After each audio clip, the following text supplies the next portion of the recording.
Tiempo de entrevistas con Ernesto Lucero.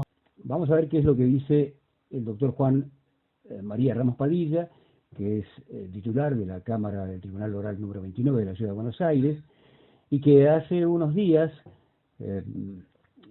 se pronunció a través de un tuit diciendo cuál es el interés del juez Castelli, que no quiere volver a San Martín, a un tribunal que tiene la misma competencia.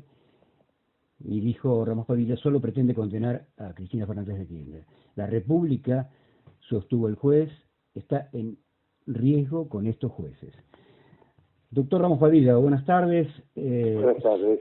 ¿Sigue sosteniendo usted este criterio? Claro, la gravedad institucional no es un problema de tres jueces. La gravedad institucional es lo que ya ha hecho la Corte. La Corte ha salido a marcarle la cancha al Poder Ejecutivo y al Senado de la Nación, queriendo colocarse por sobre los dos poderes del Estado que están llamados a resolver sobre el tema judicial, ¿no? Pero a la vez sacando una cuestión terriblemente excepcional, que es el per saltum. Hay que recordar que el único per saltum que se hizo a partir de la reforma de la Constitución del 94 fue un proyecto de ley de Cristina Fernández de Kirchner, precisamente el proyecto de democratización de la justicia. Parecería entonces que alguien está cuidando su quintita de poder, ¿no? Pero hay que tener cuidado con el per saltum. Ya lo pidieron están viendo a ver si lo piden en Google, con una demanda que hizo Cristina Fernández de Kirchner. Pero si uno analiza la Constitución, la Corte no está llamada a decidir sobre los jueces. Antes de la reforma, los designaba el Poder Ejecutivo con acuerdo del Senado. Después de la reforma, hay una propuesta que no la hace la Corte, sino que la hace el Consejo de la Magistratura, donde hay una representación de los jueces, pero minoritaria, de un tercio. Están los representantes de los abogados y los académicos, los diputados y los senadores. Quiere decir que la Corte no tiene nada que ver con el nombramiento de los jueces. La Constitución expresamente los excluye. Pero para el colmo de la cuestión, me parece que esto le da más gravedad institucional, que van a votar sobre los acuerdos, sobre la validez de los acuerdos del Senado o de las designaciones por decreto, dos jueces, Rosenkranz y Rosati, que quisieron entrar a la Corte sin acuerdo. Me parece que la Corte, que es la custodia de la Constitución, ya empezó mal con eso, ¿no? Después cambiaron de opinión y se sometieron al procedimiento. Y hay otra jueza, Hayton de Nolasco, que ha cumplido la edad de 75 años, y el procedimiento es que después de los 75 años, después de la Constitución, hay que pedir que se le conceda un acuerdo. Si el Poder Ejecutivo está de acuerdo, no pasa por el Consejo de la Magistratura, pero le tiene que dar acuerdo del Senado para quedarse 5 años más. Supongo que está muy claro en la Constitución de que los últimos que tienen que opinar de los jueces es la Corte. ¿Y por qué hace esto la Constitución? La Constitución no quiere el gobierno de los jueces o la dictadura de los jueces. Y lamentablemente siempre hay una tentación de la Corte de avanzar sobre cuestiones que son propias, exclusivas y excluyentes de los poderes del Estado. ¿Por qué cree que pasa esto, doctor Ramos Padilla? Y bueno, yo creo que esta Corte ha sido encubridora del lawfare en estos últimos 4 años. La Corte está defendiendo un sector de poder, porque los únicos que pueden investigar a la Corte son los jueces federales. Y en lugares estratégicos, como son los que tienen Bruglia, Bertucci y ahora Castelli. El caso de Castelli tiene Bueno, entonces la Corte no quiere que los investiguen a ellos. Porque, a ver, todas las barbaridades que ocurrieron en estos 4 años, la Corte las conocía, no podía desconocerlas porque había planteos que estaban ahí, ni siquiera ordenó que se investiguen. Acá se permitió armar causas, hacer causas duplicadas, hacer trampa con el sorteo, escuchar a los detenidos con espías, vulnerabilidad, y lo único que hizo la Corte fue sacar una acordada muy lavada diciendo que había que tener cuidado con las escuchas. Y decir que si tuviéramos jueces que realmente sean jueces y no operadores políticos, deberían investigar todo esto que pasó. Porque si un juez comete delitos, tiene que someterse no solo al enjuiciamiento del Consejo de la Magistratura, sino a la ley penal. Y es muy grave que un juez permita estas cosas que son como tortura, porque escuchar a una persona vulnerable hablando con su familia, con sus hijos, con su amante o con quien sea, o con su abogado, es una barbaridad, es casi una tortura, ponerle escuchas en la celda, en fin, extorsionarlo diciéndole si no señalás a esta persona te quedás detenido.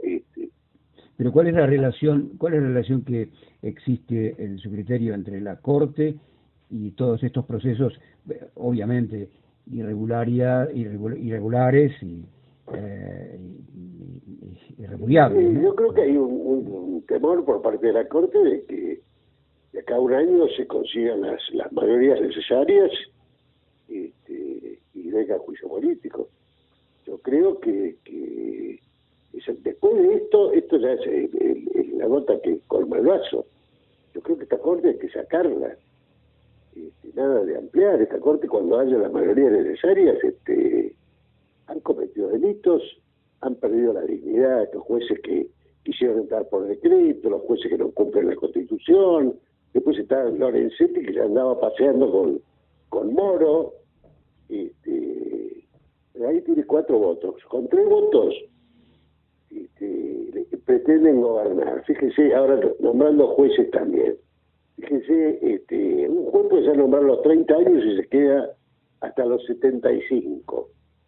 Entonces, 45 años pueden estar los 3 mismos jueces gobernando la República y diciendo qué ley puede salir, que esta me gusta, que esta es constitucional, que esta no es constitucional, que quiero poner a este juez acá, que no lo pongo allá, porque ha habido idas y vueltas. Ya el solo hecho de haber habilitado un persaltum, fíjese el caso Castelli. Castelli tiene en San Martín, que no queda tan lejos de Comodoro Pi, la misma competencia, el mismo trabajo, lo único que va a tener que volver a viajar hasta San Martín, que no es tan lejos, son 10 kilómetros. Para volver a hacer el mismo trabajo, salvo una cuestión, que en ese tribunal donde él está la causa Cuaderno. Claro, una de las cosas que sostenía este constitucionalista Sola, que destacó la importancia de la división de poderes, que según su opinión estaría siendo violada por la presión del poder ejecutivo y del poder legislativo sobre la Corte. Él dijo que se refirió al caso Castelli, señalando que es el juez que tiene que intervenir en el juicio contra la vicepresidenta de la Nación, Cristina Fernández de Kirchner. ¿Y cuál es el interés? ¿Evitarse el viaje hasta San Martín? En vez de ir a Comodoro Pi a San Martín, ¿cuál es el beneficio que tiene el señor Castelli, el juez Castelli? O juez, no sé, el doctor Castelli, digamos. No sé cuál es el beneficio, nada más que por el viaje más corto, ¿no? Obviamente, ¿para qué se quiere quedar? ¿Por qué no fueron al Senado? ¿Cómo es posible que los jueces que tienen que administrar justicia, este señor dijo que lo van a sacar a los empujones, ¿cómo puede ser un bravucón un juez? ¿Cómo pueden no asistir a la citación del Senado de la Nación, que es el representante de toda la provincia de la República? desoír un decreto presidencial. Esto lo ha hecho la Corte, lo han hecho estos jueces que no concurrieron al Senado. Hubieran ido al Senado y hubieran planteado la cuestión, pero no se puede no ir al Senado. ¿Usted cree que hay en su opinión, digo, que existe algún paralelo entre la llamada Corte Automática de la época del menemismo, que fue uno de los puntos centrales en la presidencia de Néstor Kirchner cuando decidió intervenir desde el Poder Bueno, esto Ejecutivo? es más grave todavía. ¿Más grave que aquello? Y claro, porque ellos quieren gobernar. La Corte menemista, bueno, acompañaba. Acá la Corte va a tener que resolver cosas muy concretas. Primero, las denuncias que va a haber contra la propia Corte y contra todos los jueces que han cometido estas barbaridades, ¿no? Espías, etcétera, etcétera. Lo que sabemos todo que ocurrió en estos 4 años. Pero además va a tener que resolver el conflicto que se viene ahora entre la ciudad y por el tema de la coparticipación entre la ciudad, la provincia de Buenos Aires. Va a tener que resolver sobre la propia reforma, eventual reforma de la Corte, sobre la eventual reforma, y si se mete en los temas de la justicia, siendo la cabeza del Poder Judicial, como ya lo hicieron una vez, con la ley de fallo Rizzo, que te dice Rosas, sí. Diciendo que la reforma, con un persalto, aunque la reforma, la democratización del Poder Judicial era inconstitucional, y en 2 meses voltearon una ley del Congreso, y va a ser muy difícil gobernar así. En un momento, además, muy difícil para todos los argentinos, por la pandemia, porque escuchamos cosas que son increíbles, ¿no? Había un señor Majul, hay un periodista, uno que dice ser periodista, que es Majul, que decía, yo los conocemos bien. ¿Qué está diciendo? Que tiene las carpetas de los servicios de inteligencia, o la señora Bullrich que dice estamos listos para gobernar el año que viene, o el señor Sanz que dice estoy esperando que esto explote. Están pasando cosas todos los días.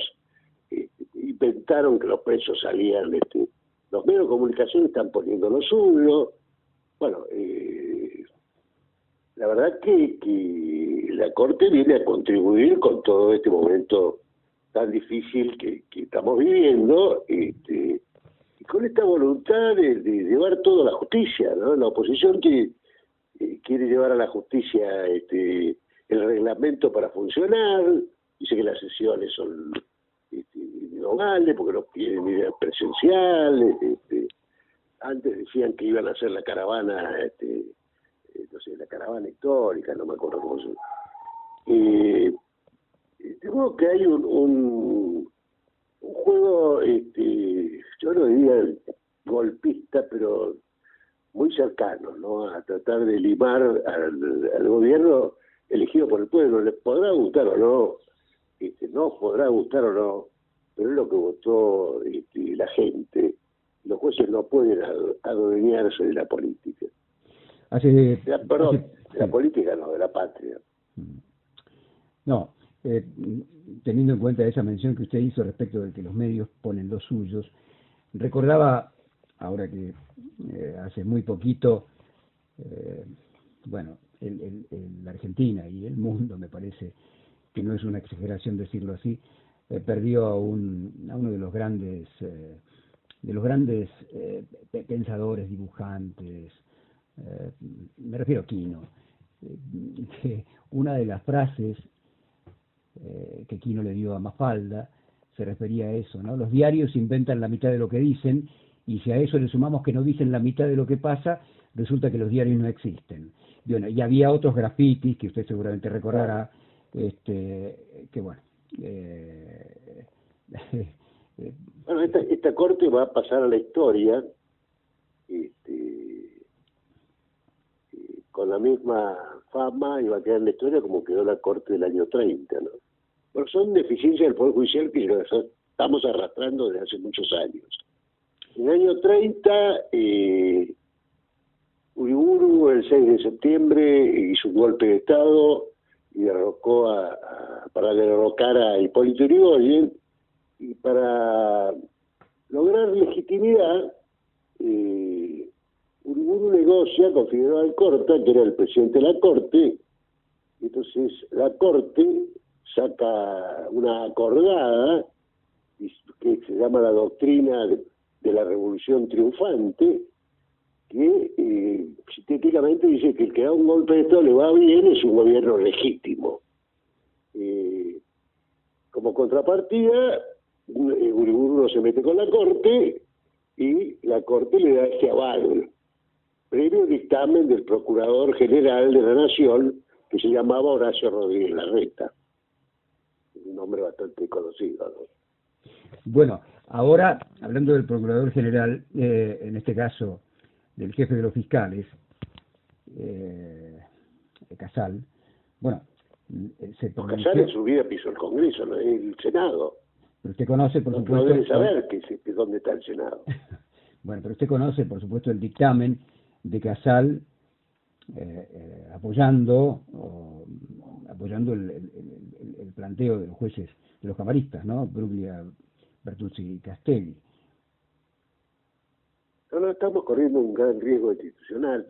A mí me tuvieron estos 4 años persiguiéndome porque yo denunciaba por Twitter que el juez Mitchell, que el presidente de la Cámara de Casación, había actuado durante la época de los que gobernaban los genocidas, porque hay una causa muy concreta, entregando bebés robados, entregando niños, junto con Martínez Sobrino, su secretario, que firmaba las actas de entrega. Era lo que se llamaba... Martínez Sobrino, ya con 75 años y todo, sigue en el Poder Judicial y nadie se queja, porque está en los tribunales orales que tienen esta causa. A esa Cámara se la conocía como persecución política. ¿A esa Cámara se la conocía como el Camarón? No, el Camarón es en la época de las luces. Pero no estoy hablando de la Corte del año 30, de la Corte. Sí, ya sé. Tiene la mala fama de que creó la doctrina de la Revolución Triunfante. Esto tendrá la fama de la Corte que quiso apropiarse de la última palabra en todas las cuestiones que interesan a la Corte, ¿no? Porque yo les decía los problemas que tiene el señor Castelli, que no quiere viajar 20 kilómetros. Ahora quiere Google también un Pensaltum, y ya sería el colmo. Esta Corte va a pasar a la historia por estas cosas, por querer apropiarse y tener la última palabra en todas las leyes. La verdad es que preocupa este conflicto de poderes que no tiene solución, además, y va a generar, porque, a ver, ellos no han recibido, quisieron entrar a la Corte sin acuerdo. Ya más o menos ahora abrieron el Parsal. ¿Tú qué van a hacer? ¿Van a retroceder? Van a decir que los jueces, todas estas opiniones que este Lucero me menciona, que hasta ahora sí y después no. Entonces, si los nombra Macri, pueden hacer lo que quieren, pero si es Alberto Fernández, no puede. ¿Cómo es esta historia? ¿Para qué abrieron el Persaltum si no es para hacer lo que los jueces quieren? Si dan marcha atrás es un papelón, porque realmente marcaron la cancha, tiraron querosena al incendio que hay y después nos tienen a todos en vilo y van a dar marcha atrás. La otra solución de decir hasta acá está bien pero de acá en más no parece bastante razonable tampoco. Decir que los jueces pueden ser trasladados por la Corte tampoco parece muy razonable, porque entonces cada gobierno pone a los jueces donde quiere. Entonces, la verdad que todo es un disparate esto, que yo no creo que sea inocente, ¿no? No me respondió con respecto al tema de los medios. Los medios acompañan todo este desgaste que están haciendo. Me refiero a los medios hegemónicos, ¿no? Por supuesto. Pero sí, los medios hegemónicos, la Embajada de Estados Unidos, antes que asumiera Macri, invitaban a los jueces a Estados Unidos, los recibía el embajador actual, el embajador todavía, que se llamaba Prado. Esto lo organizaba el Colegio de Abogados de Montevideo con una asociación que hicieron que se llamaba El Sertal, financiada por Clarín, y allá los recibía este señor que le digo Prado, que había sido juez federal, pero también un marín, y después viajaban, iban, volvían, viajaban estos jueces que después los vimos acá, que se reúnen en la embajada y se disfrazan de cowboy, y hemos visto las fotos de Casal disfrazado de cowboy junto con Bullrich, los 4 de julio, y lo primero que dijo el embajador cuando llegó a la Argentina: vengo a colaborar con la organización del Poder Judicial en la Argentina. Así como los generales viajaban a la Escuela de las Américas, y después pasó lo que pasó, ahora no necesitan armas, ahora necesitan el Lawfare, y el Lawfare continúa porque la doctrina Irursum todavía está Irursum en la Cámara. El que designa a los jueces a dedo hoy es Irursum. Porque se murió Bonadío, entonces lo puso a Martínez y Giorgi. Se murió, se jubiló Canicova Corral, que había dictado un procedimiento, algunos pronunciamientos que estaban vinculados a funcionarios del gobierno anterior, del macrismo. Inmediatamente lo puso a Ercolini, que lo primero que hizo fue revocar la decisión. De modo que el Poder Judicial está pasando por el peor momento de la historia, y nunca fue un Poder Judicial bueno, ¿no? Y para finalizar, doctor Ramos Padilla, ¿cuál cree usted que puede ser la poco solución? pesimista, tal vez, ¿no? Bueno, la idea es... Pero me parece que hay que hablar con claridad, ¿no? Está muy bien. Digo, pero ¿cuál cree usted que puede ser la solución frente a todo este panorama que usted plantea? Yo creo que van a chocar los trenes. No hay una solución. ¿Que van a chocar los trenes? Una corte que haga estas cosas. Perdón, no le escuché bien. ¿Que van a chocar los trenes? Dijo usted. Y claro, que va a haber un conflicto de poderes. Uh-huh. Esto supera la situación de Bruglia y los otros dos, Castelli y compañeros, lo supera totalmente. Este es un conflicto que está generando la Corte, así como lo vemos todos los días, ¿no? La policía rodeando la casa de gobierno, Dualde diciendo que se vio un golpe de Estado. En fin, esto contribuye a todo este clima de hostilidad hacia un gobierno constitucional, ¿no? Y a nadie le gusta eso. Lo hayan votado a Fernández o no, cualquier persona que quiere la república, que quiere la democracia y que tiene recuerdo de lo que ha pasado, me parece que no está muy conforme con todo esto. Y sin embargo, los diarios hegemónicos todo el tiempo están golpeando también, ¿no? Muy bien, doctor Ramos Padilla, le agradecemos realmente mucho que nos haya permitido tener este diálogo con usted, escucharlo, y nos quedamos, por supuesto, con la enorme expectativa de saber qué es lo que va a pasar finalmente. Yo les recomiendo a estos constitucionalistas, a Sapsa y sobre todo, que repase un poco la Constitución, que trate de leerla y de interpretar bien, ¿no? Porque esta cuestión de la Corte, que se ha inventado algunos recursos, ¿no? Los recursos por arbitrariedad, no todos los casos tienen que llegar a la Corte. Y en ningún lado dice que por arbitrariedad, que existe recurso de arbitrariedad que les permiten meterse en cualquier causa. Pero las causas que realmente son graves es, por ejemplo, por la que le pidieron el juicio político a Rosenkrantz. Está sentado arriba de la causa Saí, por el ingenio Ledesma, un gravísimo hecho de genocidio.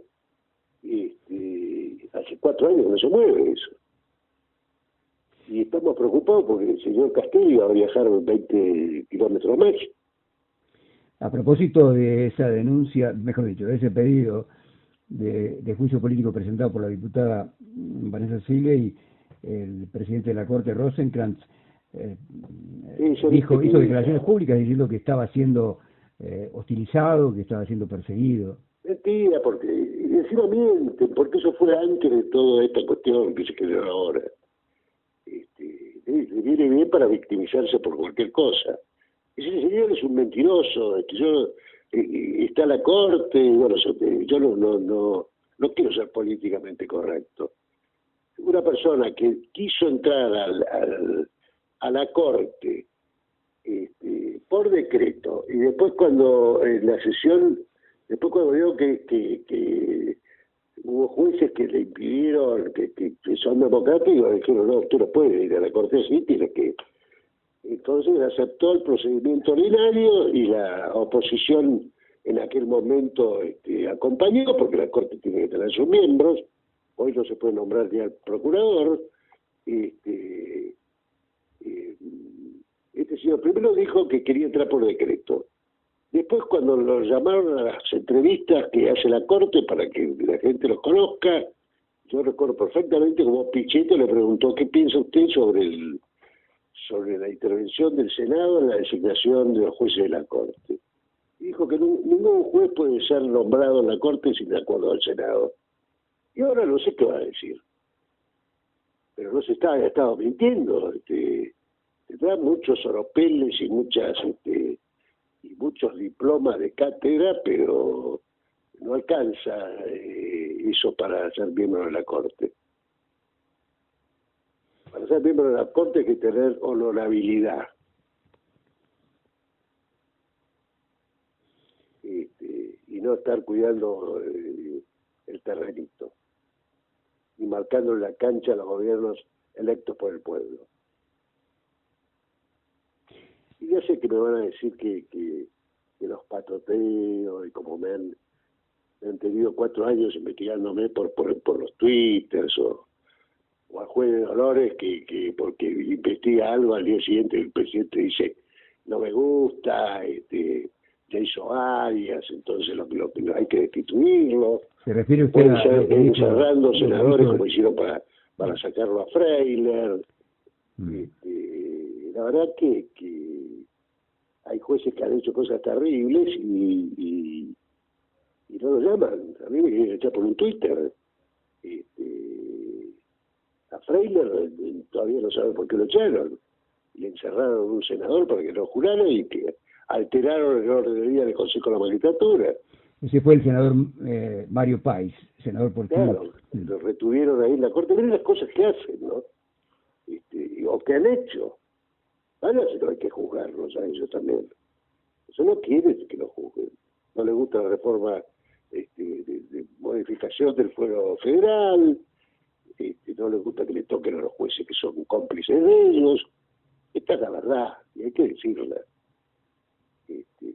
Para que la gente, el pueblo tiene derecho a enterarse de lo que está pasando, ¿no? Esto por lo menos lo decíamos en 1810, ¿no? El pueblo quiere saber, Pero el Clarín y la Nación y los medios de comunicación que le pertenecen, otra de las cosas que ha irritado mucho es la ley que transforma en servicio público todos los medios de internet y demás, ¿no? Entonces hay muchos intereses acá en juego. En definitiva, ¿cree usted que es tienen posible? que ser esclavos de la ley y servidores públicos, no mandatarios de los poderes económicos, mediáticos y de otras potencias extranjeras. Le preguntaba, doctor Ramos Padilla, ya para finalizar, si usted cree que es posible, dado este escenario que usted imagina, como un choque, un conflicto de poderes, un choque de trenes, usando su metáfora, bueno, alguien tiene que resultar ganador en esta pulseada, o vamos a perder todos? Vea, estoy viendo un sector de la sociedad que sale a protestar sin saber qué está protestando. Y otro sector de la sociedad que tal vez es el mayoritario, que tiene muchas ganas de salir, pero es responsable y cuida la salud de los argentinos. Cuando Rosenkrantz y compañía quisieron imponer la ley del 2x1 para que salgan para que todos los días se fueran a su casa, el pueblo se hizo escuchar, y espero que no lleguemos a eso, ¿no? Estamos en plena pandemia y hay gente que hay un sector de la sociedad que es muy responsable, pero otro sector que salen y hablan y dicen cualquier cosa, que quisieron entrar al Congreso el otro día, que van a los tribunales a pedir ¿qué es lo que van a pedir a tribunales? La verdad que no entiendo. Cuando uno le pregunta qué hace usted acá, qué problema tiene, que le gusta tanto Bruglia o que le gusta tanto Bertuzzi. Bueno, me parece que está claro lo que estoy diciendo. Muy bien, doctor. Ha sido un gusto hablar con usted. Seguramente con el correr de los días y de acuerdo a los acontecimientos que se produzcan, nos va a interesar, nos va a importar mucho poder volver a conversar con usted. El daño ya lo hicieron. De tener a un país en vilo, de poner en riesgo lo que es el poder judicial, y encima salen personajes que dicen ser constitucionalistas a tratar de buscar una justificación a algo que es injustificable. Se puede andar cambiando de opinión todos los días. Primero la Corte. Cuando usted hace estas declaraciones que son muy fuertes, después de las críticas. Bueno, la pregunta es... Hablar claro, no. Claro, esto se ve. Yo quiero que la gente entienda lo que está pasando. Entonces, para que la gente entienda hay que hablar en castellano, no en latín. Y hay una pregunta que es, no sé, que tengo que hacerle porque se impone después de declaraciones tan fuertes. ¿No tiene miedo usted Vea, a las represalias? Digo? Yo soy juez. La primera judicatura mía fue en el 84. Y no sabíamos en el 84 cuánto iba a durar el gobierno. Yo fui muy amigo de Alfonsín y a veces charlábamos, porque en aquella época la gente no sospechaba, y con razón, porque cuando Alfonsín dictó la ley de obediencia de vida, yo la declaré inconstitucional, ¿no? Él hizo lo que pensaba que tenía que hacer como presidente, con sus razones de Estado, según decía, y yo hice lo que pensaba que tenía que hacer como juez, que era la defensa de la Constitución. Y no sabíamos cuánto iba a durar el gobierno. Yo me recuerdo las conversaciones, duraremos un año, duraremos 2 años, hubo muchas tensiones cuando empezó el juicio a los comandantes, y bueno, yo en ese momento era uno de los pocos jueces que se ocupaba de restituir niños.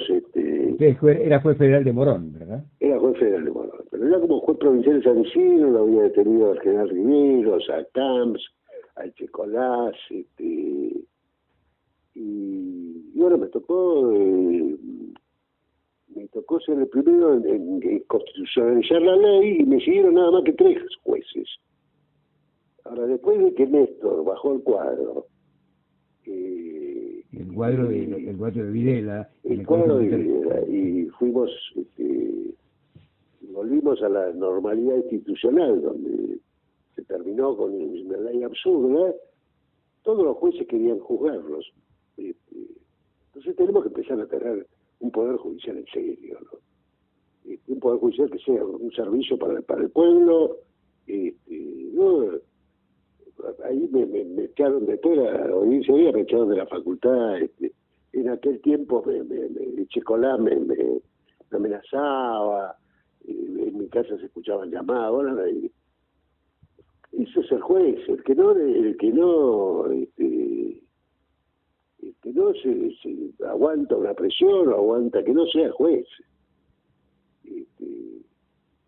Los jueces a veces dicen, a mí me hace gracia, y yo no quiero tener problemas. ¿Eso qué quiere decir? El trabajo de un juez es tener problemas.